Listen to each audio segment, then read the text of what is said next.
দিদি, আজকে সুপ্রিম কোর্টের একটা আমাদের হিয়ারিং একটা হয়েছে, সেই হিয়ারিং মতো আমরা খানিকটা এগিয়েছি, কিন্তু জাস্টিস অবধি পৌঁছতে গেলে আমাদের এখনো অনেকটা সময় অপেক্ষা করতে হবে। তাই আমরা প্রতিবাদ ঠিক না, একরকমের সেলিব্রেট করলাম যে জাস্টিসের পথে যেন আমরা আস্তে আস্তে করে ওপরের দিকে উঠতে পারি। সেই জন্য আমরা কালো সাদা বেলুন দিয়ে, সাদা হচ্ছে ফর পিস, কালো হচ্ছে অন্ধকারটা কেটে যেন সাদা দিন যেন আমরা দেখতে পাই, সেই আশা নিয়ে আমরা আজকে সাদা কালো বেলুন উই ওয়ান্ট জাস্টিস লিখে আমরা আজকে দিয়েছি। আমরা আশা রাখি অন্ধকার কাটতেই হবে, এটি উঠবে কোনো প্রশ্নচিহ্ন কাটতেই চাই, অন্ধকারকে কাটতেই হবে।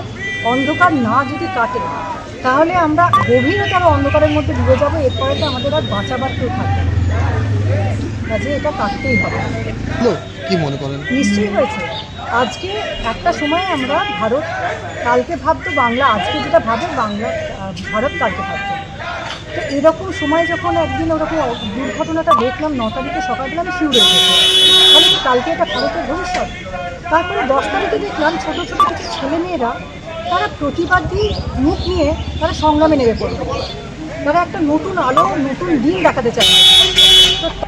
আজকে আমাদের কর্মসূচি ছিল যে অভয়ের যে হত্যাকাণ্ডের প্রতিবাদে এখনও আমরা বিচার পাইনি, দোষীদের এখনও ধরা হয়নি, সেই প্রতিবাদে আজকে আমরা আকাশে কালো বেলুন উড়িয়েছি এবং তার সঙ্গে সাদা বেলুনে জাস্টিস ফর অভয়া আর বিচার ফর আরজিকরের বিচার, এইটা নিয়ে আমরা একটা অনুষ্ঠান করেছি। এটাকে আমাদের একটা স্পেশালি প্রোগ্রাম।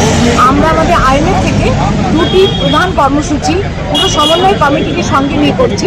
সেটা হচ্ছে একটা, প্রতি রবিবার সকাল 9টা থেকে 11টা অভয়া ক্লিনিক, সমস্ত ডাক্তাররা এখানে প্রেজেন্ট থাকছে, আমরা বিনামূল্যে এখানে ওষুধ দিচ্ছি, চিকিৎসা করছি সেই সমস্ত পেশেন্টদের, কোনো ভেদাভেদ নেই, কাজ যে আসবেন পরিষেবা নিতে তাকেই আমরা দেখব।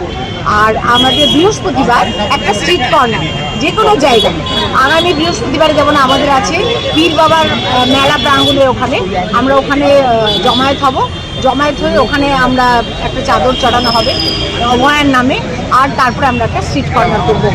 আমরা এভাবে সমস্ত জায়গায়, প্রথম আমাদের আছে আমরা শ্যাম মন্দির, গুরুদুয়ারা, খ্রিস্টান চার্চে আমরা সব জায়গায় যাব, প্লাস বিভিন্ন জায়গায় আমাদের হিলবস্তি, বিভিন্ন কুমার বাজারের ভেতরে সব জায়গাতে আমরা সব জায়গায় আমরা NSB রোডের ওপর আর সম্ভবত কমই করব, কেন এখানে আমরা স্ট্রিট কর্নার, আমরা মানে আমাদের র্যালি সবই করেছি। এবার আমরা ভেতরে সব মানুষদের কাছে আমাদের এই বার্তা পৌঁছে দেব, সবাই যেন একযোগে অভয়ের জন্য প্রার্থনা করে যাতে সুবিচার হয়।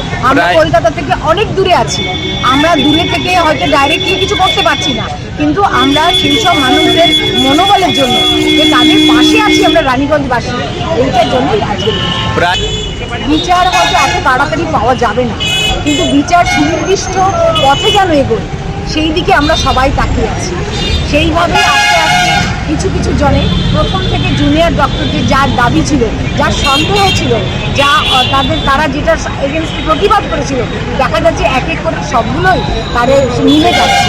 তাদের যে দাবি নিয়ে তারা লালবাজার ঘেরাও করেছিল, হয়তো সেগুলো সবই ফলপ্রসূ হবে আগামী দিনে, এবং হয়তো আমরা নিশ্চয়ই আশা রাখছি আমাদের